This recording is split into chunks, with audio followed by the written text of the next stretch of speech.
West African examination, the West Africa Senior School Certificate Examination, WASSCE, is ongoing. The BCA is over, results are out, but there are lots of issues in the education sector.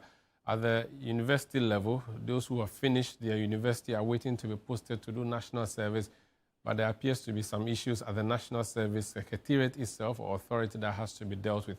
All this issue, a potpourri of issues in the education sector, is what we are focusing on here on Face to Face today on Channel 1 Television. I am Umaru Sanda Amadu. I'll introduce my guest when we come back.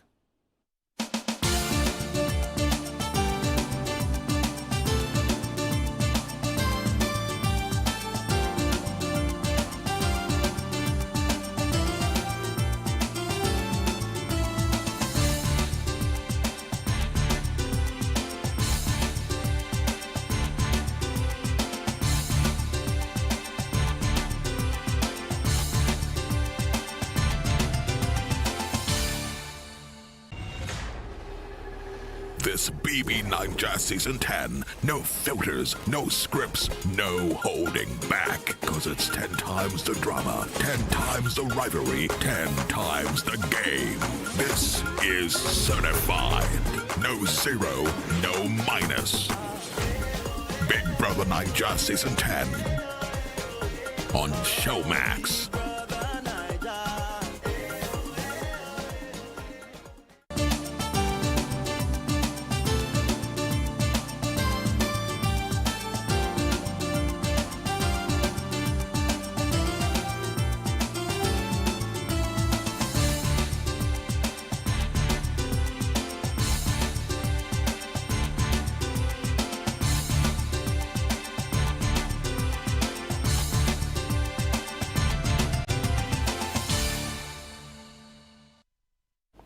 Thanks for staying with us. My guest today served as a Deputy Director General of the Ghana Education Service. I think he served under 2 DGs, or I'm not really sure. Let me ask him. Dr. Bempah Tandoh. Kwabena Bempah Tandoh is my guest. He served as your Deputy DG of GES within which period? From 2018 to 2025. Yeah, so that's under 2 DGs, right? 3. I actually served about 2 months under, or maybe 2 months after the government changed. So I served under Professor Kofi Davis as well. Okay, so you did Professor Kofi Davis, then you did my friend Professor Kwesi. Professor Kwesi Opoku-Amankwa, and then I did Dr. Eric Nkansa. So you stayed up to this year? Yes, until February of this year. But is your position an appointed one or a promoted one? So that, are you a civil servant in the education service, or you are a political appointee? Because I'm wondering why you left. That's what I want to know. Well, within the law of the Ghana Education Service, or the law that establishes the service, which is Act 1049. Act 1049. The Director General and the 2 deputies are appointed. Okay. Usually, they are appointed through the service. So you rise through the service and you are appointed. In my case, I was appointed in 2018 under the old law, which is the 778, as Deputy Director General responsible for quality and access. So it is an appointed position, but once you are appointed, then you must go through the Public Services Commission to be confirmed as a public servant, and that at that point you are confirmed as a Director 1 public servant within the public services. But is your appointment supposed to be coterminous with the person who appointed you, i.e. the President, or how is it that you left the service? Well, I was appointed under the old law. So the old law was not coterminous with the President. Okay. But the new law has a term limit. Okay. It is 4 years of an appointment with an opportunity to renew for an additional 4 years. Okay. So a maximum under the new law that a Director General or a Deputy Director General can serve is 8 years, or 2 4-year terms. So you have done that. So by law, you are barred from continuing. That's why you left. Not or you were removed because there's reset, and they say, I'm not annoyance. Well, fortunately for me, I was appointed under the old law. So because I was appointed under the old law, technically, I could serve till I was 60 years old. Okay. And I was not removed. In February, I made a decision, had a conversation with the Director General as well as with the Minister for Education, that I do understand the direction that His Excellency the President, John Dramani Mahama, is moving the country. And I believe that in order for that work to be able to be done, I need to step aside. So I wrote formally to the president to step aside from my role, to allow the president to ask someone who he felt could deal with his agenda to work with him on that agenda. So you resigned completely as DG, or you resigned just as deputy DG, or resigned completely from the education service? I resigned from the education service. That's very magnanimous of you. Some people, they have to be pushed out. You jumped on your own. Well, you know, one of the things is that the work we are doing is about the children of Ghana. And there is no need to create any type of confusion or anything. So I stayed. As you said, I worked under Professor Pokwah Mankwa, under Dr. Eric Nkansa. And when Professor Kofi Davis came in, my commitment to him was to ensure that his transition was smooth, helping him through the handing over and all of the work that needed to be done. Ironically, I left the day that the ministry completed its budget defense at the Ministry of Finance, because I wanted to be able to be available to support in at least a one-year budget cycle, or at least a plan for a one-year budget cycle. So it was on that Friday, February 21st, at the end of the budget cycle, that I tendered in my resignation. At least I had helped the ministry as well as the Ghana Education Service get a footing for 2025. Interesting. So it's for political reasons that you decided to leave, because you know that, well, your political ideology contrasts with the current government. I thought you as a civil servant, because GES, you are a civil servant, right? I thought civil servants, regardless of who is in power, you are supposed to be the technical backbone of our nation. So you shouldn't resign simply because there's a reset. Well, you are the technical backbone. The Ghana Education Service is the technical backbone, really the implementing agency of the policies of government of the day.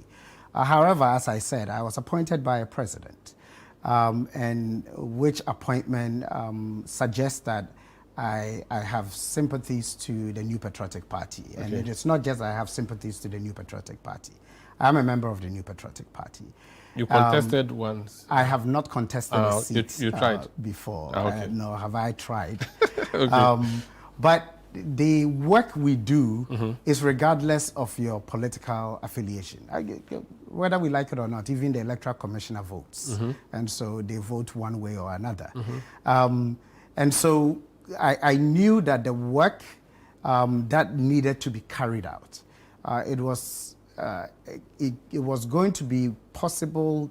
If it was going to be possible for it to be done, the president needed to have someone that he can work with, can align with, can fully be able to work without the worry of sabotage. You know, while I have worked under 3 director generals and under 3 ministers for that matter, you know, it's still a human institution, and sometimes people feel a bit of concern. So in order not to create a situation where either you are asked to step aside or you're asked to leave, I thought the most honorable thing to do was to respectfully present my resignation. I wish I could clap for you, but I will not, because we are on TV, so I will not clap. Let's pretend this clap is out of, I'm out of order. Oh, but thank you. What's your background? Well, I have my bachelor's degree is in urban and community planning. So I have a planning background. Then I have a master's in social work and social development. And then my PhD is in educational leadership and administration. So I have an array of background that really, but then my professional work experience, I've spent more than 2 decades in the education space within both tertiary and pre-tertiary education. In the US, I taught in a number of universities as an adjunct professor, not a professor. GTech should not come for me, but in the US, we work as adjunct professors. Then I was a department head. So I managed a human services department with professors working under me at St. Louis Community College for about 3 years. Then from there, I moved to Nigeria, where I started a bulk of my work in pre-tertiary education, working in Christ, the Cornerstone International School, or CTC International School, with 3 campuses, 2 in Lagos and 1 in Ogun State. Then somewhere in 2011, I moved to Ghana. I worked in a number of educational institutions, both tertiary and pre-tertiary institutions. In 2014, I was asked by Anglo Gold Ashanti to support them in Obuasi. So in negotiations with them, I moved there to do work as the executive director of schools, where I helped them start a Cambridge international school called WB, or Williams and Brew International School. Then in 2017, I moved to Accra to do more consulting work. And it was during that time that I got the opportunity to become a World Bank consultant to the Ministry of Education. And then while I was at the Ministry of Education, the free SHS beginning and the crisis that we saw after the initial entry and the excitement that brought more people to register for the BECE, it led the government to look at what are we going to do to support the influx of students. Okay. And so I was called upon to design what is now famously the double track system. Okay. So I am the chief technical officer. You are the brain behind the red, gold, green. The NDC for it, he's the one who caused it. I'll talk about that. But so what are you doing now that you are out of public office? Well, I've had a consulting firm since 2009, and every time I'm in full-time work, it goes into dormancy. So after I stepped away from my role in 2025, February, I upskilled my consulting firm. It is called the Orpington Group. We focus on 3 key areas: educational research, educational advisory, and then educational investment. Now, in terms of educational investment, we don't have the money to invest, but we advise those that invest, both government and then private entities, as well as NGOs that want to invest in education. How do you ensure that you have value for money, and then you are doing proper evaluations of your investments? I see. That's what we are doing. Let's talk now about, so double track is a subset of free senior high school. So let's take it from the top. The free senior high school was rolled out by the Akufo-Addo government. You were the technical leads as the people at the education service in charge of the project. Generally, what's your assessment of the free SHS, having seen it for 8 years and looking at it from outside? Would you say it has been executed perfectly, or with hindsight now on your side, you would say that there are some things you could have approached differently? Ironically, today, Tuesday, the 9th of September, while it is not the exact day, it is about 3 days away from when Free SHS was launched 8 years ago. It was launched on Tuesday, September 12th, 2017. And over the past 8 years... at WAS, right? Yes, at West Africa Senior High School. And over the past 8 years, Free SHS has been a game changer. It has really provided access to education for thousands, millions of young men and women. And so it is quite appropriate that we recognize, especially on this day, His Excellency the former President Nana Addo Dankwa Akufo-Addo for his persistence, because he started to work with Dr. Baumia back in 2008 about free education. And then to also commend Dr. Matthew Poku Prempeh as the minister who really stood and really helped to execute this. Free SHS has done such a tremendous job in terms of providing access. And I think it is important to understand that Free SHS had said that it was going to do a number of things: access, quality, equity, and relevance. And so in terms of how it has performed, I believe that it has been exceptional. Now, it is a human intervention. Every intervention is a human intervention. And so regardless of how amazing it is, we are always going to have holes, and we're always going to have challenges that we can point to. But if as an educationist or as a teacher, on the score of access, Free SHS has done such a tremendous job in providing access through the double track as well to some almost 4 million plus young children, young students over the past 8 years. So on average, about 500,000 students. That's rising from the 300 or so, or 320,000 averagely that we had. So on the score of access, Free SHS has been tremendous. If you couple that with double track, had it not been for double track, as of today, the exact number is about 1,274,000 children who would not have had access if we were running our education system in the same way we ran first term, second term, third term. So on the score of access, it has been tremendous. and we can discuss the work that has been done to continually expand access. Now, on the score of quality, there is always this debate around whether or not free SHS has affected quality negatively. Now, in the secondary school education, it is WASI that we use usually, or the results from WASI that we use for benchmarking quality. And so if you want to benchmark quality from even 2011 rather than 2015, usually I do a lot of my assessment from 2015. But if you want to benchmark quality from 2011 all the way to 2024. Where you're using WASI as a yardstick for measuring. WASI as the yardstick, the core subject areas, which is the common subjects to every candidate over all that period. If you want to take it from that point, 2011, the pass rate was about 19.2%. 2012, it was about 26.2% or so. 2013, it came back to about 19. It rose to 32%, then to 28%, and then to 26% in 2016.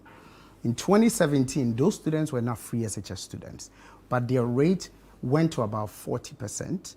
2018, it went to about 43%. 2019 was the last year of the non-free SHS students. At 2019, we were at about 49%. The first cohort of free SHS students who wrote the exam sometime in September, October because of COVID, and where they had to write the exams in nose mask, they averaged some 58%.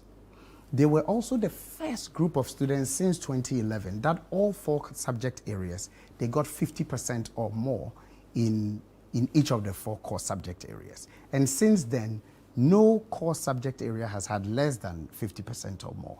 2021 was the first year of double track students. They had 63%. And since then, we have always hovered between 63% and 68% up until last year.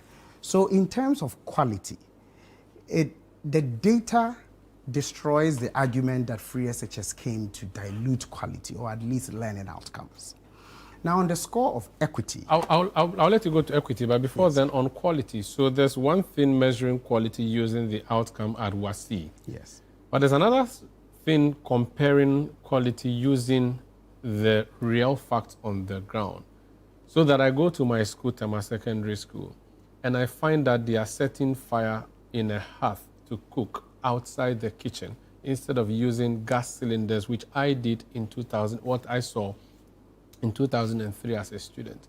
That is a quality issue that you are not talking about. No, yes, and I'm happy. The quality of the food is also quality. It's not assessed at WASI, but it's a problem which is seen. Children return home and their parents say they're not well. Some have bloated, some are starving, some are skinny. Well, I am happy to have all of this conversation. Yes, so that's under quality, and I wanted to deal with it. On the area of cooking with firewood, maybe then it is interesting that Tema Senior High School, my sister went to Tema Senior High School. She completed 6th form in 1995 in Tema Senior High School. So maybe there's been a retrogression in terms of what Tema Senior High School was doing when you were there in terms of gas. But we know that progressively, a lot of work is being done in the schools around how to cook in the kitchens. But the firewood continues to be used in a lot of schools. Work is being done by previous governments and the current government to reduce the use of firewood and, for that matter, smoke and all those things. Now, in terms of quality of food, we can all attest to the fact that, especially during the first term of His Excellency President Akufo-Addo's administration and under Dr. Matthew Opoku Prempeh, food was not an issue because of the work that Dr. Matthew Opoku Prempeh was doing with buffer stock as a way to ensure that food was being supplied to all of the schools. Post Dr. Matthew Opoku Prempeh, decisions were made by the then minister, around who was going to supply food, bringing in commodities and exchange. Of course, that was a ministerial decision that then created some of these challenges.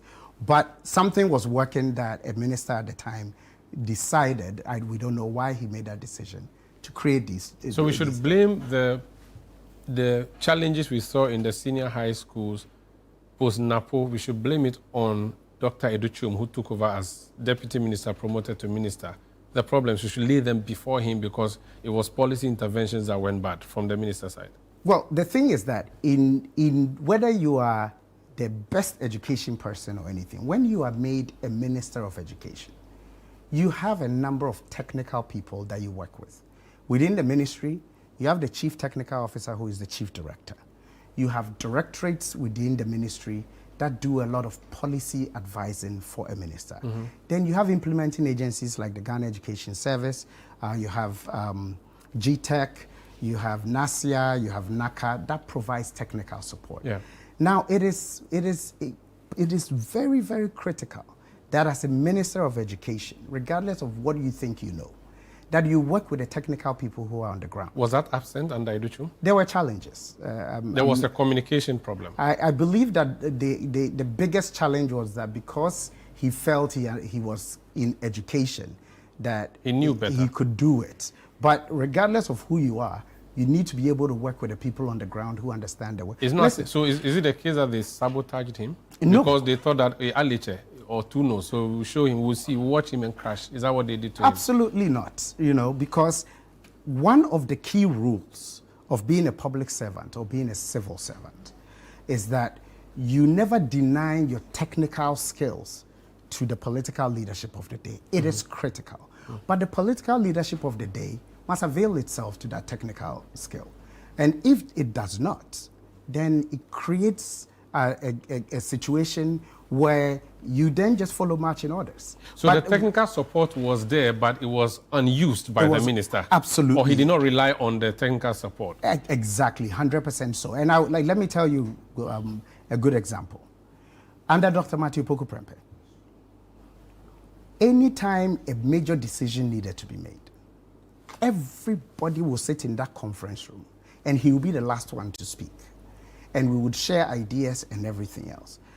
Post Dr. Matthew Poku Prempeh, that camaraderie of bringing everybody together was not really, it was absent. It was absent. And unfortunately, that impacted Free SHS and its quality that we saw in the first term of the administration. Just for the records, you served as Deputy Director of Education under Napo or Matthew Poku Prempeh as Minister and Educhum being his deputy.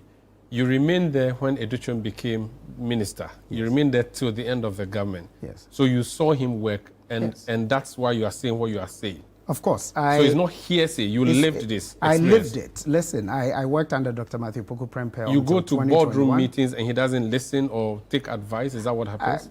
Sometimes we are not even invited to boardroom meetings. But, that's... but you're the technical people who are supposed to direct education process while they do policy, right? It's not just me. You can speak to a lot of other technical people who were in government, and you would see that the technical skill was not leveraged. Just to be sure, you played a role in the Baumia campaign of 2024. Yes. You appeared to have been on the Napo campaign trail. Is it the case that and again, those of us who have followed the education service, we've heard rumors that Napo was not happy with some of the things Educhum did when he was his deputy, and that there was a fallout and Educhum took his job, and we are hearing around that there's some rivalry or tension between Napo and his former deputy Educhum. Is it the case that you are on the Napo side of things, you are on his campaign side or in his camp, and that's why you are saying these things to paint Educhum black? No, correction. Number one, I was not on the Napo campaign trail. Okay. I didn't really do any campaign activities with Dr. Matthew Poku Prempeh. Okay. I was on the NPP 2024 Education Manifesto team. Okay. And I provided technical support to the Education Manifesto team. That's number one. Number two, I spent a lot of my time on the Education Communication team with Honorable Gifty Chumampofo, Dennis Labi, and a few others, Hayford Siao, on promulgating the education policies of Dr. Alhaji Mahmoud Baumia, the then Vice President and presidential candidate. So it should not be said that I was on the... So it's not Ahoya? It's not Ahoya at all. Listen, let me be clear with you. The person who brought me to the Ministry of Education was Dr. Yawase Adujum. Okay. He met me at He's American too, and just you're also American. I mean, you are coming from America. We didn't work together in America, but Okay. he met me at Class FM. And for the record, you know, he sought after me to come and support them at the Ministry of And Education. today you are pushing a dagger in I'm not pushing a dagger in him at all. Not at all. I have had some of these conversations, but if we would make progress. Right? We will just one more thing before I need to take a break. One of the biggest successes of Akufo-Addo was Free Senior High School. Yes. But it also became one of the biggest banes of his government. You're suggesting that the first term of his government, Free SHS, was flying high in the sky like a kite, and that in the second term, all the problems of Free SHS came up. Is that how we should compartmentalize the issues? I think that the evidence is there for everybody to make an assessment of. And I think that you can have a four-wheel drive, Okay. and you can have two drivers of that four-wheel drive. One would use that vehicle effectively. When they are in mud, they may activate the four-wheel drive to allow the vehicle to move very effectively. And then you could have another driver who does not know how to effectively use that machine. And for that matter, the machine may not work as effective. Okay. And what I am suggesting to you is that we had one driver who used the machine more effectively than the other. This is Face to Face on Channel 1 Television. My guest is a former Deputy DG at the Ghana Education Service. We're talking about Free Senior High School. So he's talked about access, he's talked about quality. There's equity and relevance, which is what I'm going to ask him to explain how they did with Free Senior High School. And he was a man behind the double track, the red, gold, green, that the NDC condemned and said they would scrap as soon as they come. And ask him why he brought that problem on us, where students have to stay home for 4 months, 5 months. They even forget that they are students. Please stay with us.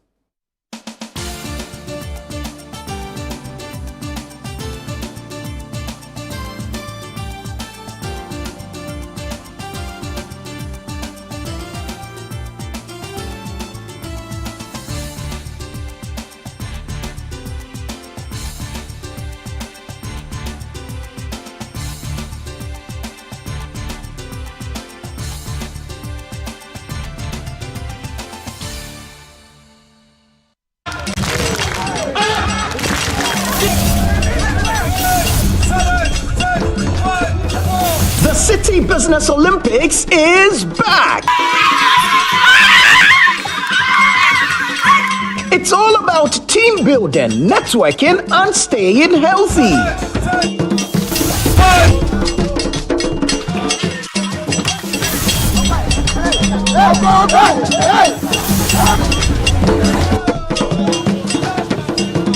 Which game will your company participate in this year? Is it 7-a-side football, volleyball, swimming, basketball, or sack race? Rally your teammates and get ready for action. Date, Saturday, September 27, 2025. Time, 8 a.m. Venue, Eden Heights Sports Complex. Call 0558-973-973 to register your company today. Let's keep fit, grow connections, and enjoy a day full of energy and excitement.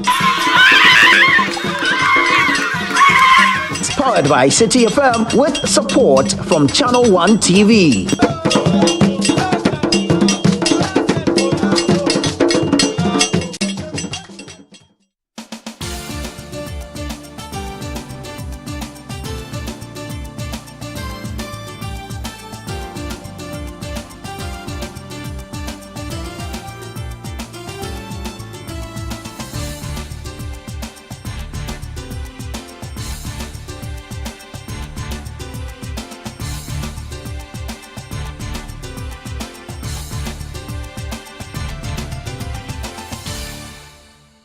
Yeah, welcome back. This Face to Face on Channel 1 Television. I'm Umaru Sanda Amadu. My guest is Dr. Tandoh. He's former Deputy DG of the Ghana Education Service. We're talking education. We'll profess some solutions on how to deal with our BECA, our senior high school, and even university. And I'll ask him about the stress-free.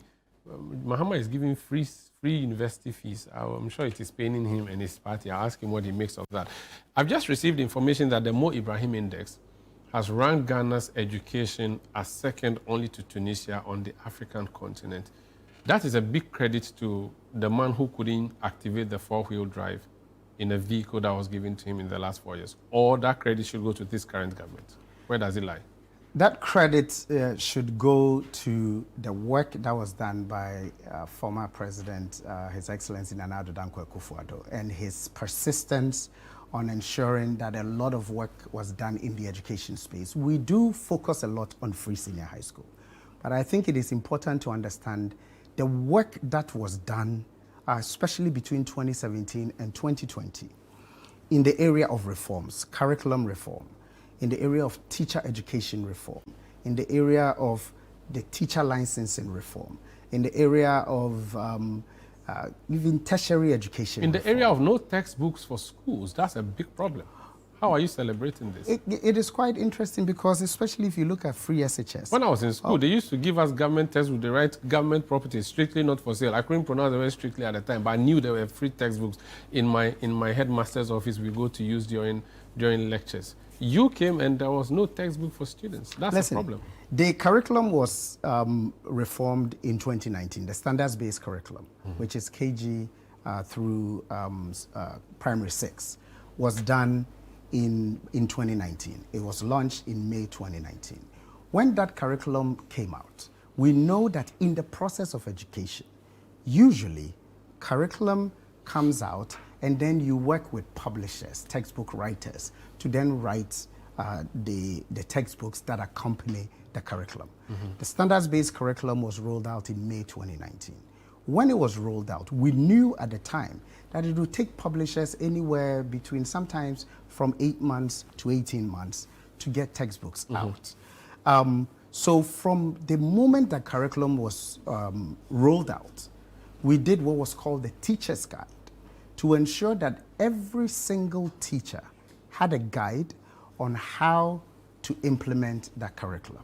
And then we also provided student guides waiting for textbooks. Now, textbooks are designed and produced by publishers, taking that curriculum and then working on it. So while a new curriculum was introduced, it was not as though anybody forgot about textbooks, but you need to wait on publishers to be able to work on looking at the curriculum guide, looking at the strands and everything to come out. So you put the cart before the horse. You should have laid all these foundations before rolling it out. We didn't put the cart before the horse. What we did was ensure that the work was happening simultaneously.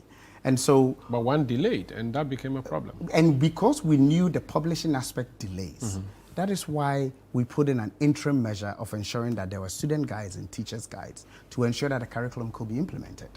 And so, because textbooks are really the interpretation of an author or a textbook writer or a publisher. Based on the guidance, Yes. guides given them. And now, one of the things we need to understand is that, yes, for a long period of time, we have, including myself, we have been used to a teacher telling us, open to page 5, and then we'll follow the teacher through the textbook. But really, a textbook is the key source, but it is also one of the sources of a teacher's ability to teach. And a teacher usually uses the textbook as a reference, and then sometimes at the end of a chapter, there may be assignments that a teacher can sometimes ask students to try their hands on.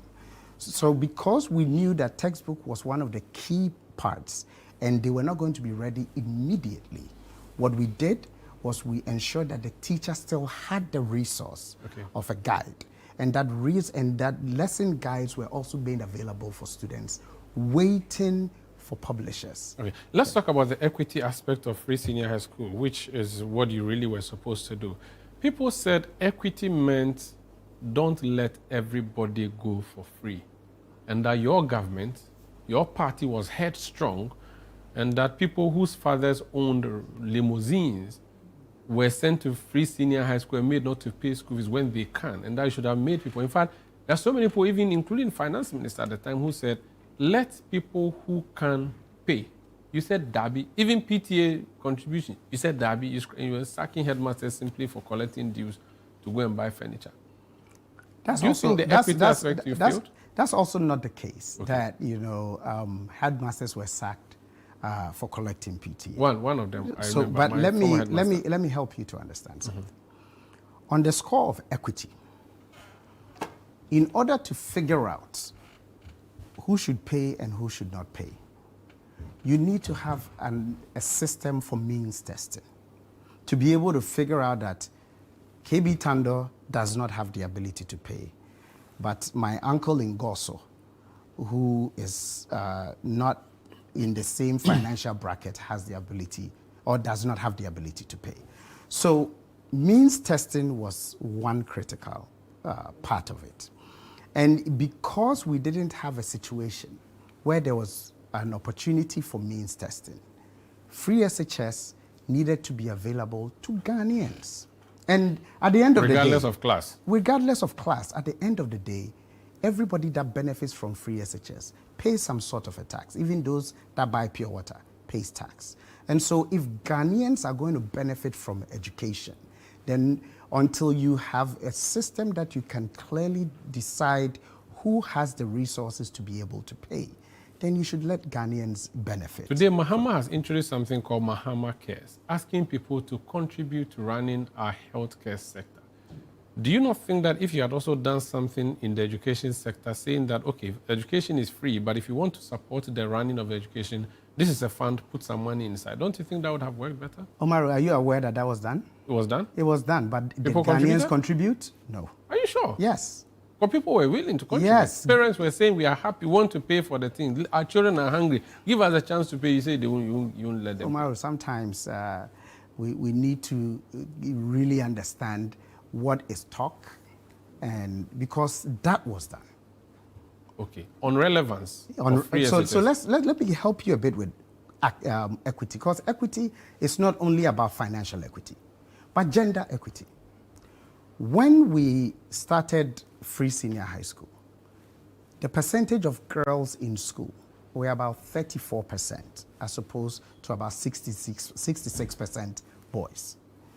But as of 2024, when we registered WASI, for the first time we had 52.3% girls, which is more equivalent to the gender equity within our gender country. parity issues. The gender parity issues. That is important for us to also discuss. It is also important for us to discuss the public school equity, or those that come from my hometown. There is a village there called Pomakrom. There is Kasape. My hometown, or my area, there are lots of Pomakrom, Kasape, Akrodie, and children from there, because of the public school equity, had access to schools like Prempeh College, Wesley Girls, Achimota.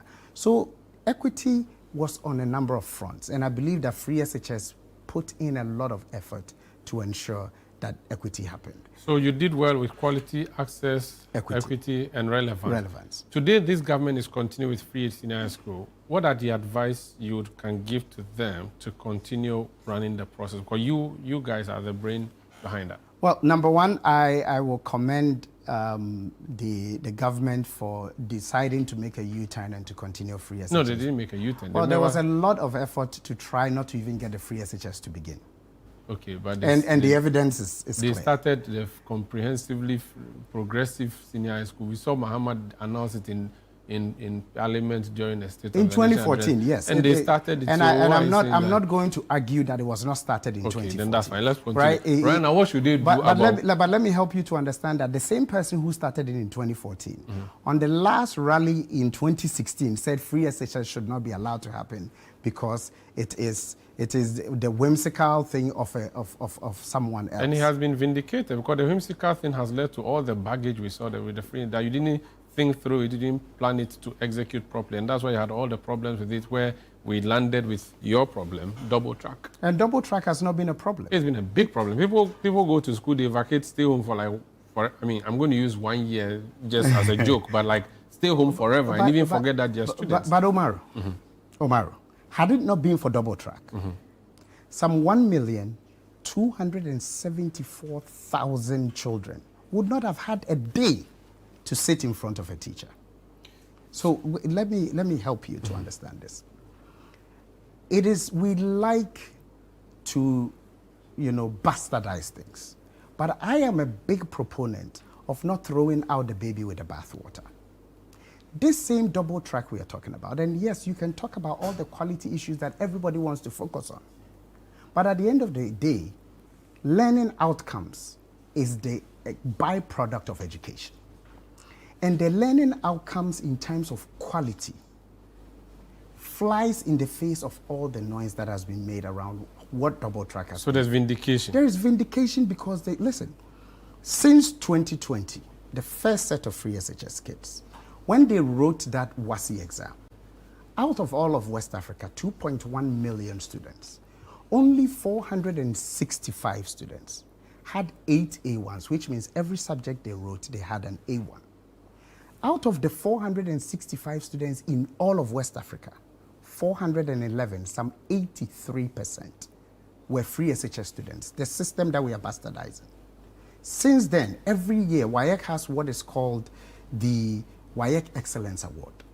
2020, first, second, and third in all of West Africa, Ghanaians. 2021, first and third in West Africa, Ghanaians. 2022, first and second in West Africa, Ghanaians. 2023, first and third in West Africa, Ghanaians. 2024, first, second, third in West Africa, Ghanaians. Let's not throw out the baby with the bathwater. Like I said in the beginning, it is a human intervention. We can always have challenges, right? We can always find challenges. You know, somebody will come here and say, this is a really fantastic studio that you have. Somebody will go to Joy and say they have a fantastic studio. But if you go to my hometown, there is a studio there for Success FM. They may not have the quality that they have here, but they are still providing a media service to the people and quality media service to the people. Yep. So all I'm saying is that, you know, we need to not bastardize what has helped so many Ghanaians. And you know, what pains me is that it is a pro-poor policy that we are all trying to do. I know you've talked about your own background. And you and I, we've had similar background. I was fortunate that around the age of 8, my father brought me from Asante Mampong to Accra. But we've had similar backgrounds, and now we're sitting here, you know, flying high, or at least in the upper echelons of our professions. But we came from schools that didn't even have roofs. But we got the opportunity to sit before a teacher. And that opportunity then moved us elsewhere. So access, by all means.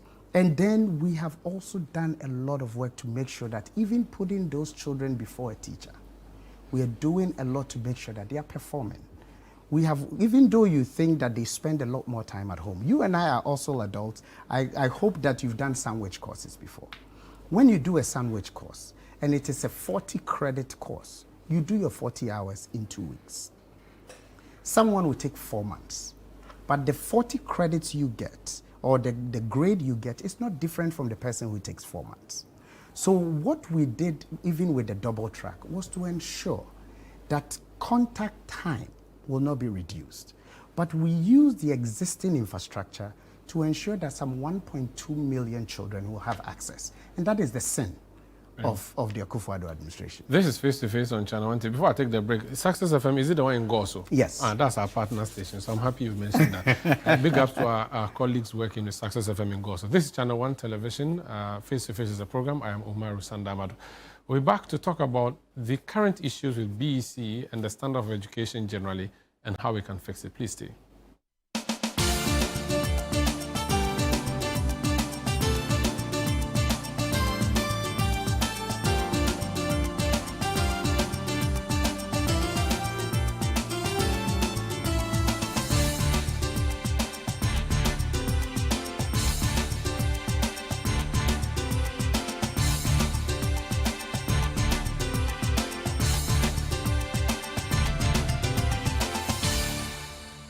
In a world filled with challenges, we all need guidance, hope, and a lifeline to anchor us. This is Lifeline, and I'm your host, Fred Crunchy Mensah.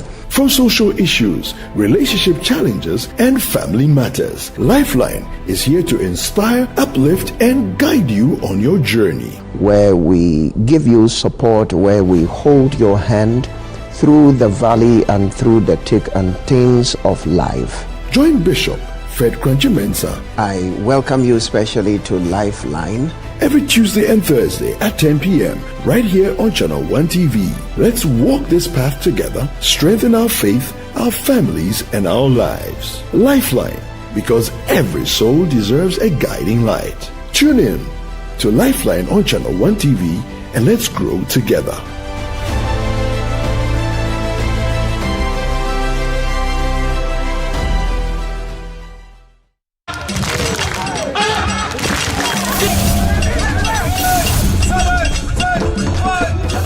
The City Business Olympics is back! It's all about team building, networking, and staying healthy.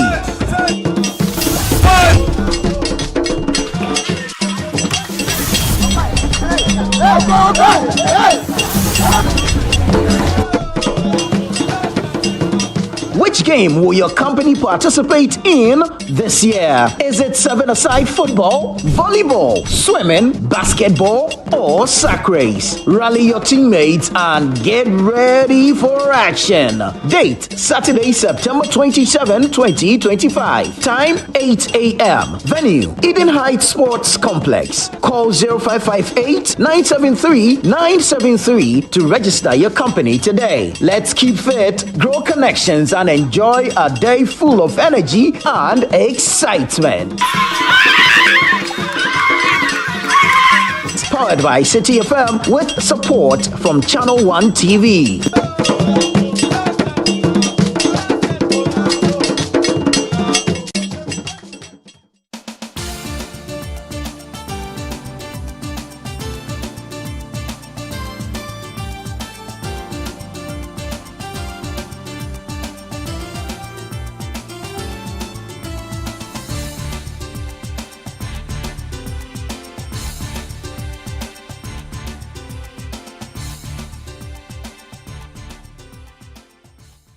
Yeah, welcome back. My guest is Dr. Kwabena Tandoh. He is a former Deputy Director General of the Ghana Education Service. We're talking education generally.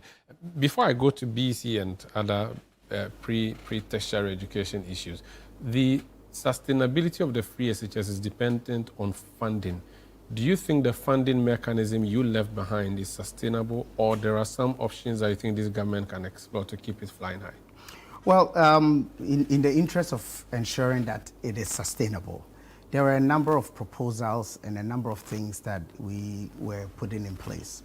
I would say that I am happy with the government's promise. We hope that it will manifest, right? But I'm happy with the government's promise of uncapping Get Fund so that Get Fund can provide the foundation for free SHS. Okay. We know that there are still challenges, but these things have been in perpetuity. Right? Monies have not gone to school since May, but that's fine. We know that sometimes it delays, but it goes. So on that score, I am happy with that proposals. My prayer is that they would uncap that Get Fund so that Get Fund can have the room to be able to support free SHS. Now, there are other things that can be done, and during the 2024 election, Dr. Bawumia presented some ideas, and the ideas are out there. If anybody wants to take them because it makes sense, it is rely on them. So let me give you an example. When we decide after double track, we knew that we needed to build some infrastructure. We knew that we needed about 1.5 billion Ghana cedis at the time to build that infrastructure. Now, 1.5 billion Ghana cedis just to build infrastructure is major capex investment. And so it may not be able to, that money may not readily be available. Dr. Bawumia proposed that establish a private sector building strategy. So they come in, they build the schools, they operate the schools, they maintain the schools. Government rents those buildings from them over a period of time, pays in installment, whether 15 years, 20 years. When government is able to pay all of it and interest, the buildings transfer to government. That allows government to offload the cost of building, which is capital intensive, to private sector. You create more jobs in that area. Then that will free up government to be able to focus on some of the issues that you and I have discussed to ensure that the food is supplied on time, to ensure that the kitchens have better things. So these are things that I think that the current government needs to be exploring to make sure that we get more and more Ghanaian children to benefit from quality education. Let's talk about basic education. From what you said, watching the BEC results come, I'm sure you've done some number cracking or crashing. How are we faring? Are we going up? Are we still climbing? Well, the challenge because there was a view that you guys were focused on free SHS and forgot basic education. How is BEC looking like? BEC and the score distribution of 1 to 9 has never varied from one year to another. Okay. Never. It has never varied from one year to another because BEC is a norm referencing assessment. So in a norm referencing assessment, the idea is that if you take any group of people in that particular period, there are those that are going to be very good, those that are going to be average, and those that are struggling. So in the norm referencing, you cannot do year-on-year comparison, but you can only compare the candidates to themselves or to their cohort group.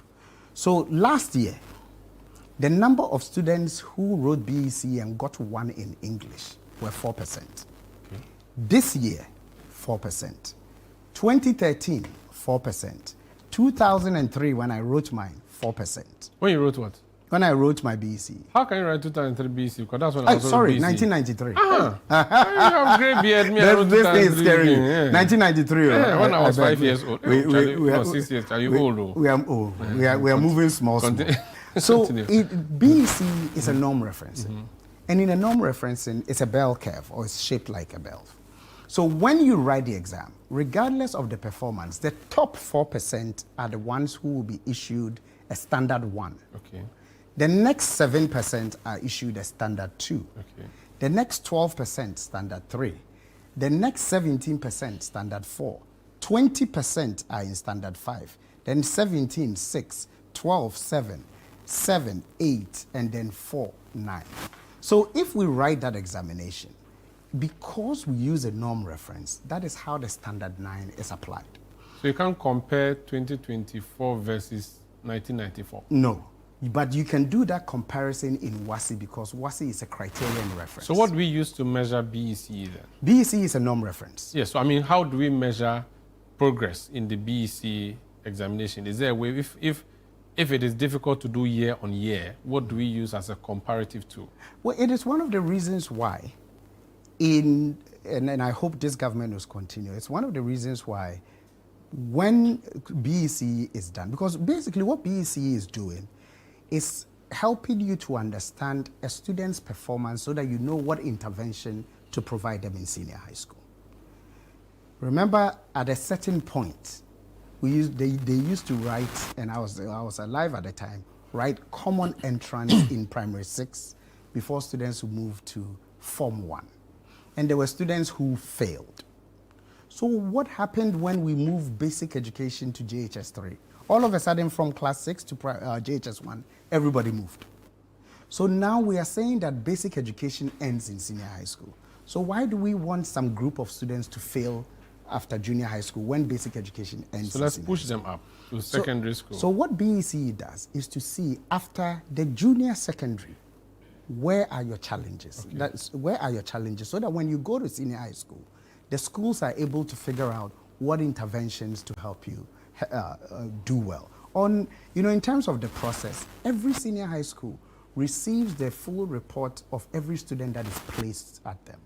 And the work of that senior high school in terms of their curriculum team, the academic team, the head, is to look at each student's ability and provide support. Before we go, malpractice in examinations. We've seen a documentary done by our colleagues at Joy Multimedia. The issue of malpractice is not going away. How can it be dealt with? Well, it is quite